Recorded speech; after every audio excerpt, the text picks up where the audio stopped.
Depending on who you ask, anywhere from 15 to 20% of adults in the United States have used a psychiatric medication over the last year. This is a significant number of folks who are being treated for conditions like anxiety, depression, ADHD, bipolar disorder, and more besides. And perhaps it's not so surprising given the pace of our lives, the constant stimulation that we always have coming from seemingly every corner of our world, and the struggles many are facing just to get food on the table on a daily basis. With this video, my hope is that you'll be better able to make an informed decision about what may or may not be a good course of action for you to take regarding psychiatric medications.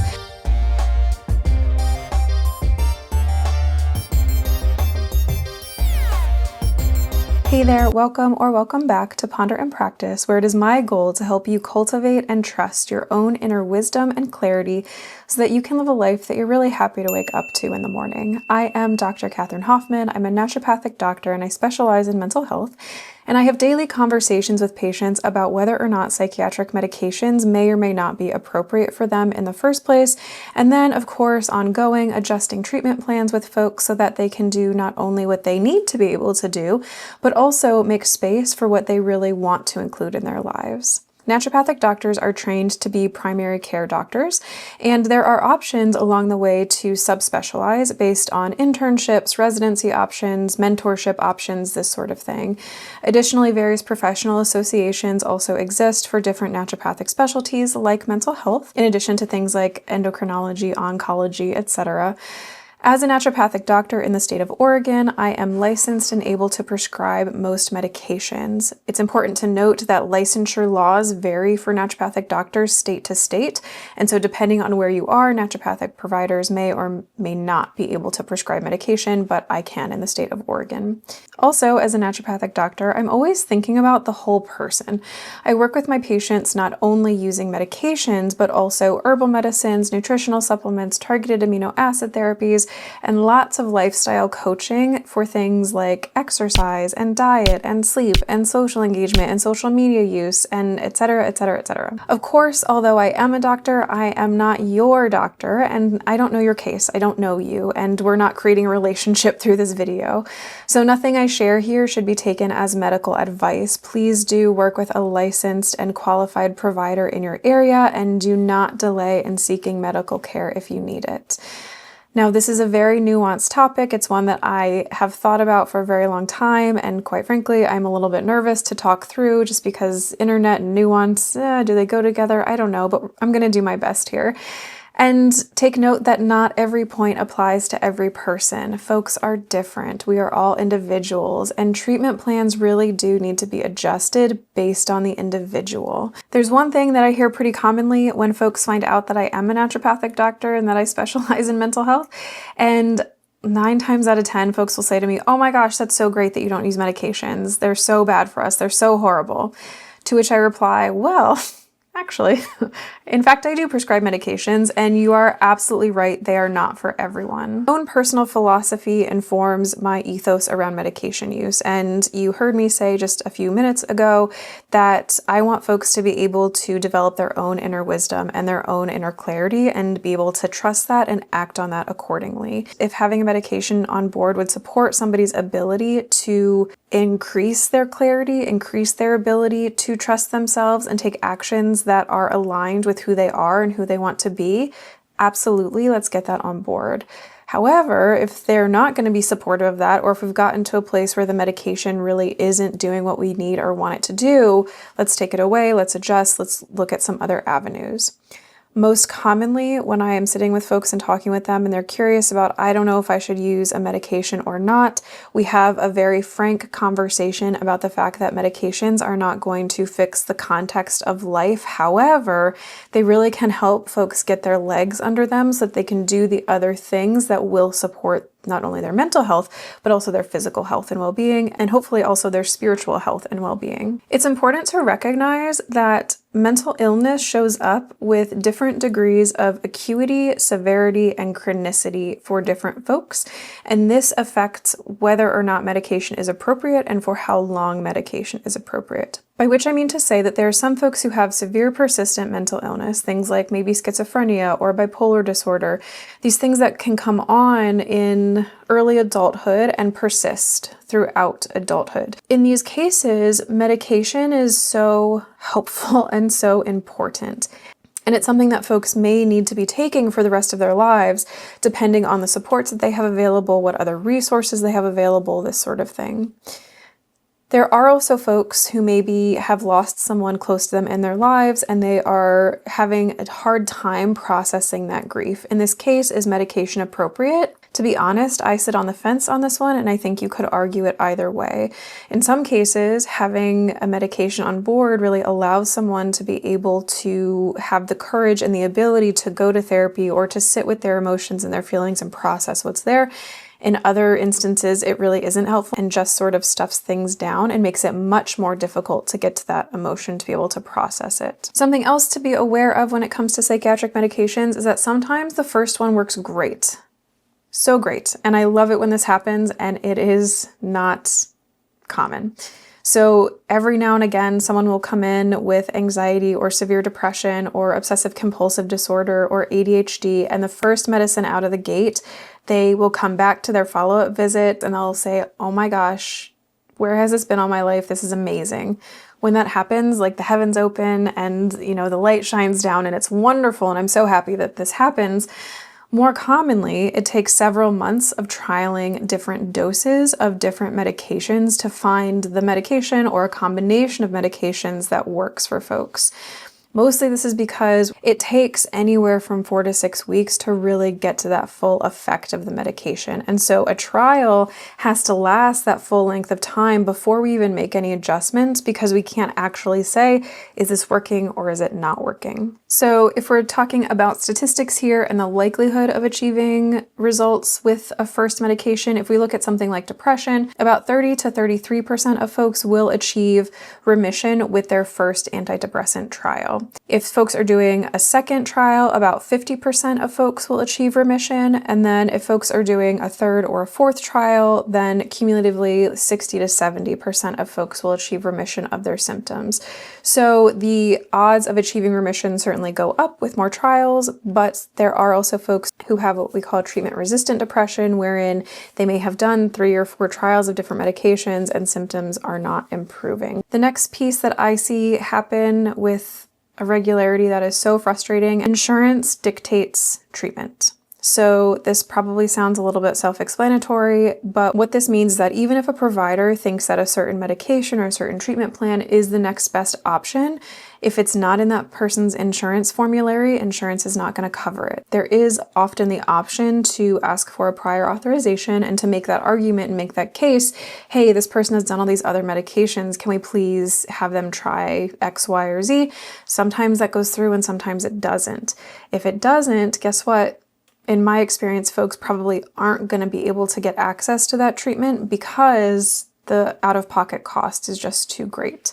So this is a place that doesn't just apply to medications, it applies to a lot of different things in medicine in the United States and medical care in the United States, that insurance is dictating a lot of treatment as opposed to providers dictating that treatment, which is so frustrating for everyone involved. And this next point that I have is very nuanced and complicated, and I am not trying to demean anybody who's taking medications. Of course, I think it's a great tool to have on board, and I think it's important to be aware that medications, psychiatric medications, are not gonna fix you. As a naturopathic doctor, when I think about healing, I'm really thinking about it from the perspective of let's get to the root of what's going on, address that, and then everything that grows out of that will be improved. So if the root of somebody's sadness is grief, getting to the root of that means processing that grief, making space for it, attending therapy if that's something that would be helpful for that person, honoring the person who's deceased, taking good care of themselves physically, making sure that we're getting some nice gentle walks in, making sure that we're getting good sleep, all of these kinds of things. Supporting someone in this way allows them to be able to move through their grief, and then as they do that, the sadness shifts over time. Nobody grieves the same, and this varies person to person. Of course, it takes different lengths of time for different people, and grief is one of those things that is so annoying, and that it can pop up at kind of the drop of a hat, and you were doing fine, and then all of a sudden you're not, and this like hits you like a wave. And so, but the point is that taking an SSRI, taking something like Zoloft for grief, is not going to heal that for you. It's not going to stitch up that emotional wound that exists. It can't. There are these people who do have severe and persistent mental illness who do need medication. Medication really helps them. There is some sort of chemical issue that's happening in the brain. Getting that medication on board helps to correct that issue, maybe not fully, but sufficiently so that folks are able to participate in their lives and be contributing members in the way that works best for them. However, there are a lot of folks who have kind of contextual emotional difficulties, and that makes a lot of sense based on the culture that we're living in right now. We tend to be fairly isolated. We have a lot of information coming in from all kinds of places, and this information is often very emotionally charged.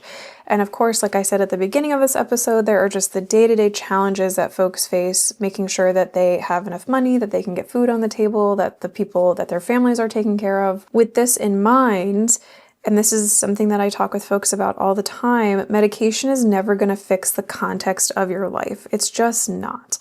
And we all get to decide how we're going to approach life and deal with the challenges that we have to deal with. Can medication help that? Yeah, absolutely, for sure. And there are folks who have a really hard time getting up out of bed, getting a shower, eating enough protein throughout the day, drinking enough water throughout the day, getting their walks in. We're seeing a theme as I'm going on here, as we usually do. Folks who really have a hard time engaging with others and being part of community and being socially connected with other folks. And so the right medication at the right time can help to lift folks kind of out of that difficulty a little bit, help to restore some energy and motivation so that they are able to engage in these kinds of activities and get those foundations beneath them so that they can really heal and address the root of that issue. To that end, somebody can take medication all day, every day. It may even be a good medication for them. And if we don't give the body the things that it needs, the outcomes are going to be suboptimal. This goes to the point that may sound harsh, but I think is true. You have to take ownership of your health. I, as a provider, cannot heal someone. What I can do is offer tools, offer guidance, help to strategize. With my particular patient population, it's not uncommon that I see that we will start a medication. Folks will get some benefit from it, if not the first one, typically the second one, but they'll get some benefit from a medication, and then they kind of top out. They're like, oh, I'm better, but like, I don't know, I'm still really struggling. Okay, what are you eating? Oh, well, I'm having like one meal a day and it's, pasta. Okay, is there any protein in your diet? No. Well, we need to get that on board. This is a significant shift that folks will make, and they start getting some protein on a regular basis from whatever source, and they come back and they're like, oh yeah, my energy is a lot better. Our bodies just need the raw materials. You can't make neurotransmitters like serotonin without protein. You need those amino acids to be able to make these chemicals throughout the body. Additionally, we need to have water. Folks need to be hydrated.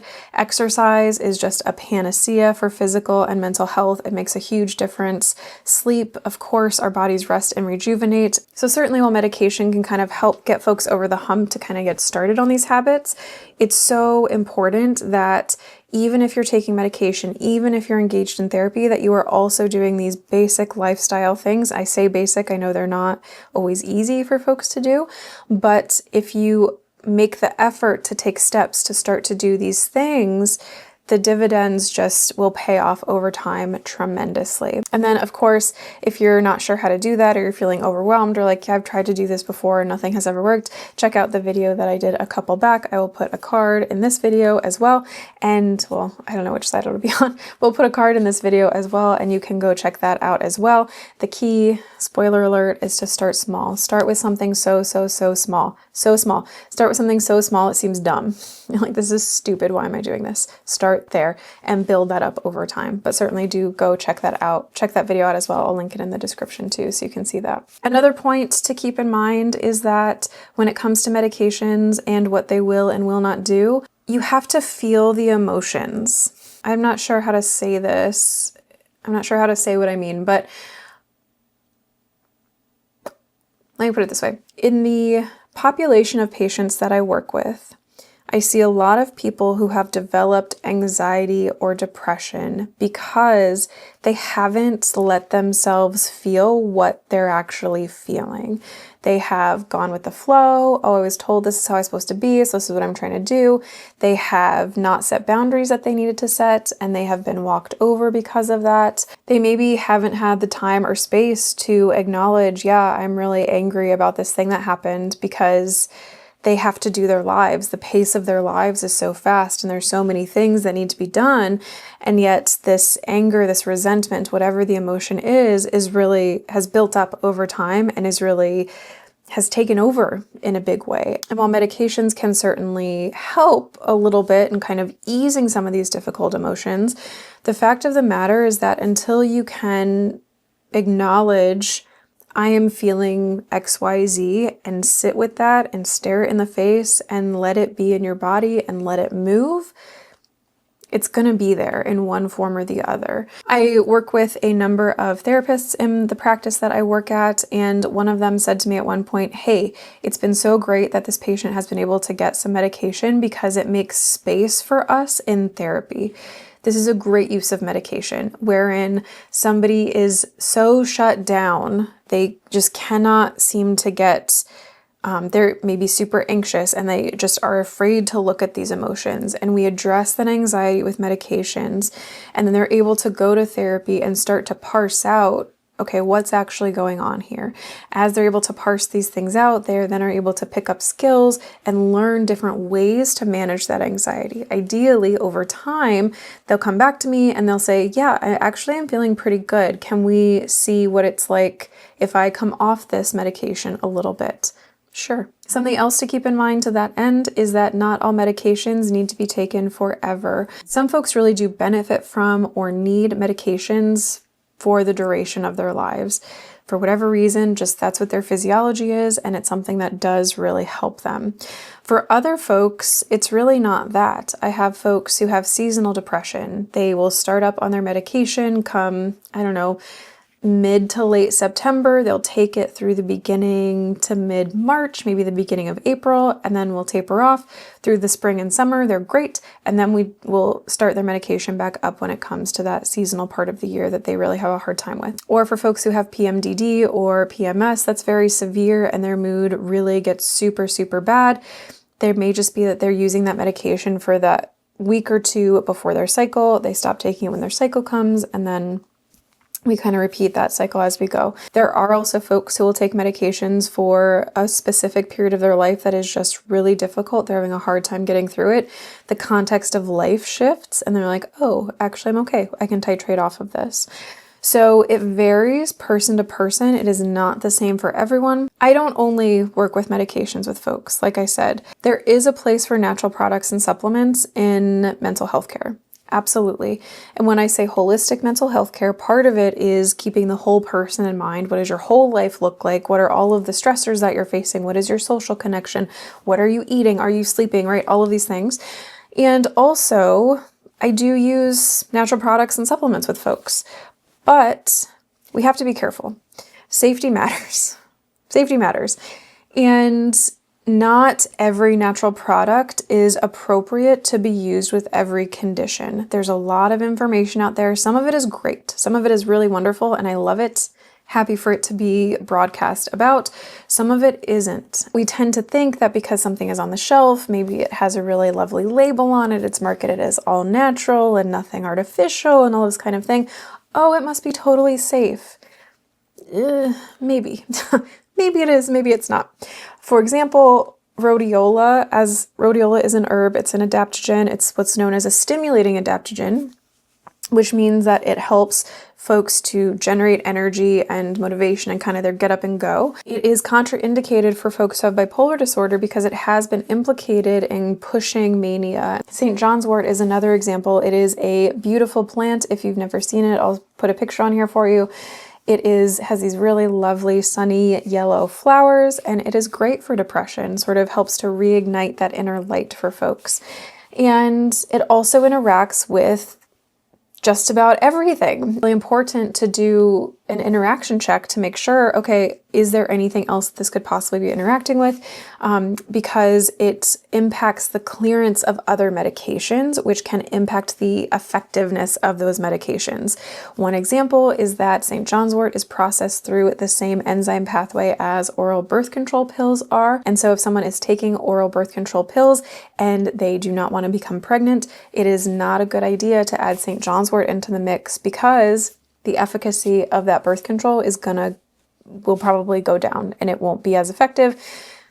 And so, you can walk through the implications of that certainly, which are not insignificant. Another one is 5-HTP. This is tryptophan essentially, and this can interact with other medications that work via the serotonin system. It's important to be aware, even if it's sold over the counter, that doesn't necessarily mean that it's appropriate for all people. Of course, this is not an exhaustive list. There's kind of two different thought factions that I see come up commonly. One is, and folks don't say this, but it shows up in kind of how they present in the office and what they're looking for, is this idea of you fix me. You give me medication and it fixes me. That's how this is supposed to work. The other big thought that I hear from folks is big pharma is evil and so are medications, and there is nothing good that can come of them. And we have this culture of dichotomy, right? You have to be here or here. It's like black or white. And hopefully you can see that there's a really big gray area. It's not one or the other. There is, of course, a lot of money to be made in pharmacology and medication. There's also business interest from all of these supplement companies who are pumping out all kinds of supplements, and that's something that tends to get lost in that conversation as well. In medical practices, there will be farm reps that will come around selling whatever medication. When I was in naturopathic school, we had student reps for different supplement companies. Why? To build familiarity with these companies as students are learning, and also to build that brand loyalty. But this is something that gets lost in this conversation of, oh, there's a lot of like big pharma's out to get us and they're making a ton of money. I tell you what, supplement companies are not at a loss right now. Now, I didn't talk about this a ton yet in this video because it opens a conversation that is much larger than the one that I am intending to have here in this one video. But of course, medications are not without risk. There are potential side effects to anything that we are ingesting. In my clinical experience, I see that folks tend to have the most intense side effects with pharmaceuticals. With things like supplements, the biggest risk that I see is that somebody outlays money on it and it doesn't do anything for them. Some supplements work beautifully for some people and they do nothing for other folks. And so this is again where finance unfortunately comes into the picture and comes into what we are or are not able to do. And so this really limits treatment options. And so we figure out, okay, well, you have this side effect of this medication. Do we change the medication out? Do we need to adjust something else? These kinds of things. And these are difficult conversations and difficult situations to try to strategize through. When it comes to health in general, when it comes to mental health and mental illness, you are the person who gets to decide what is going to work best for you. You are the person who gets to decide what you are or are not going to do, what treatment plan is or isn't worth it, what habits are or are not worth establishing, what effort you are willing to extend and what you're not. And all of that is fine. We're all human. We all have autonomy. We get to make those decisions for ourselves. If you are thinking about starting a medication, go into the conversation with eyes wide open. So how do you know if potentially medication would be a useful thing to try, right? I just dumped a ton of information and it's a really mixed bag and there's a bunch of gray area. And so how do you even make this decision? Legitimate question. I will lean more towards initiating a medication with folks when they are not able to participate in their lives. When symptoms of mental illness have gotten to a point where they are unable to get up in the morning, they're having a hard time showing up to work, they're having a hard time doing the things that they need to do for their family, for their friends. They are so socially isolated, they just can't seem to participate in the world in a meaningful way. I think medication at that point is fantastic. Let's get that started, see if we can't kind of get folks moving in the right direction. I also talk with folks about their preferences. Some folks are just against medications. They don't want to touch it with a 10-foot pole, in which case the conversation is very different. There's not a right or wrong answer, certainly, and this depends person to person. A few questions that you might want to ask your providers if you are thinking about starting a medication. This does not just apply to psychiatric medication, this applies to all medication. How often am I taking it? Some are as needed, some are every day, and so it's helpful to know that. What's the dose range and where are we starting in that dose range? What are the expected side effects? And will they go away? Some side effects will go away after about, 7 to 14 days, depending on the medication. For example, Wellbutrin tends to spike anxiety for folks. That often resolves after about 10 days. For some folks, it doesn't, and then we have to adjust. But ask, okay, if I'm going to get like headaches or brain zaps or stomach aches, is this going to go away after a couple weeks, or is this expected for the duration of the medication use? Things like weight gain or appetite changes, metabolic changes, thyroid concerns with like lithium or second generation antipsychotics, these last for the duration of the medication use. And so it requires fairly consistent monitoring. And so get clarity from your providers on that, and they should be happy to answer these questions for you. The other question that I would ask your provider is, how long am I expected to take this, right? Say I start a medication and it's helpful. Is this something I'm going to have to be doing for the rest of my life? Is this something that I'm doing until I achieve remission and then I can titrate off of that? How are we measuring that? These are all good questions to ask to make sure that you are getting good information so that you're really going in with eyes wide open. To that end, if there is a medication that potentially you could titrate off of at some point, what does that titration process look like and how difficult is it for most people? Most folks that I work with don't want to be on medication forever. They're sort of begrudging, like, yeah, I need this right now, but at some point I would really like to come off of it. Cool. In those cases, I have very frank conversations with folks about, hey, if we start XYZ medication, it's a little bit different to come off of than these other medications. So why don't we start with these? That'll be easier to come off of at some point than these. If we need to graduate up, we certainly can. We can titrate down. You don't have to be taking it forever. But the likelihood of success will be much better if we start with this other type of medication first. A lot of prescribers don't deprescribe ever. They just get folks on medication and they just keep prescribing it indefinitely. And so you can ask your provider that. Do you deprescribe? How does that process go? Have you done this? If you haven't done this, do you know somebody who has, who might be a good person for me to have kind of on my books? It is not safe. This is important. It is not always safe to just stop taking medication, right? It's important to work with somebody who can work with you to decrease that dose gradually and keep an eye on you and make sure that everything is going okay. Sometimes what happens is that we decrease a dose and then folks get really intense withdrawal effects. We need to bring the dose back up a little bit before we can drop it back down.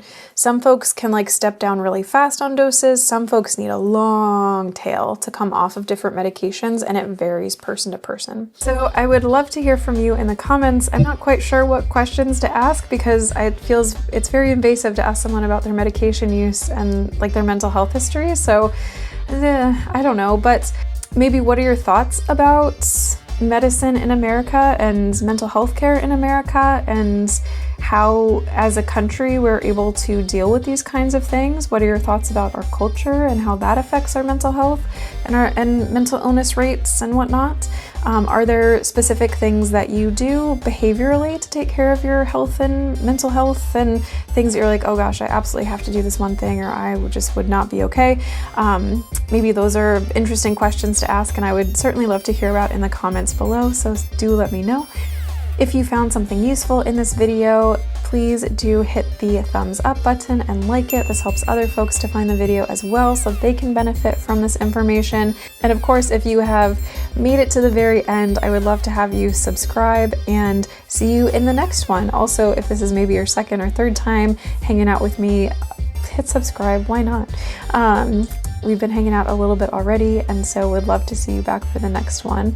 As ever, it is such a pleasure and an honor to share this time and space with you. I will stop talking now. I wish you all the best. Until next time, bye.